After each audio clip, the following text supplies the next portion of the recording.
做咩喺度温習啊？又偷偷摸？邊有啊？你星期日去邊度玩啊？去橫琴咯。你咁大頭蝦，記得帶證喎，同埋身份證、回鄉證都要帶喎，同埋記得換定人民幣過去橫琴喎。如果唔係，到時你帶住一沓盤字過去就好麻煩㗎啦。知啊，你咁長氣嘅。咦？係喎，你有冇諗過點解喺同一個國家，我哋有兩種貨幣啊？咁麻煩㗎。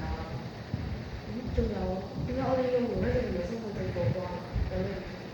我都唔知喎。你講到呢一度，點解我哋可以自己揀特首嘅？唔知喎。等我哋嚟解答你哋嘅問題啦。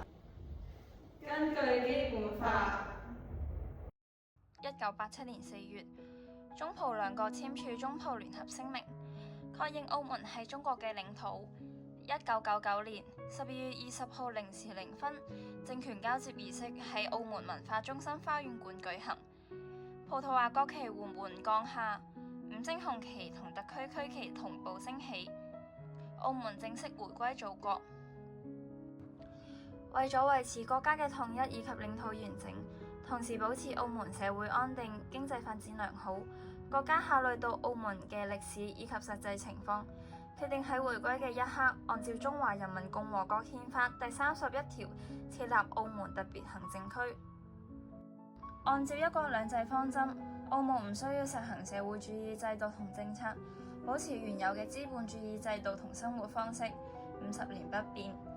而家已經走咗1/4嘅世紀，為咗落實上述方針，全國人民代表大會根據《中華人民共和國憲法》特別特制《中華人民共和國澳門特別行政區基本法》，明確澳門特別行政區嘅制度安排，確保國家對澳門嘅基本方針政策能夠全面貫徹實行。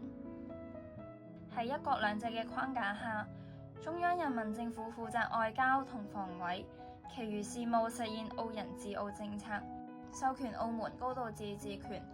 澳門特別行政區直接管理澳門，享有行政管理權、立法權、獨立嘅司法權同埋終審權。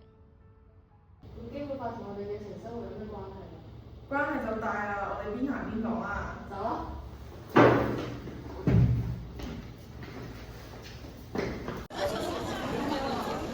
時間啱啱？你有諗咧？冇錯嘅。咁你之後想做咩啊？我想做一個老細，到時候你哋全部都係我嘅員工啊！咁就啱啦。根據基本法規定，澳門保持資本主義制度，咁保護自己私有財產權，就啱就等你做老細啦。唉，咁我就放心啦。同時，基本法亦都保障咗我哋嘅語言同埋文化特色，就似呢塊路牌咁樣，到至今仍都係保持住上中下葡嘅樣式。哦，明啦。所以話基本法就係保障澳門繁榮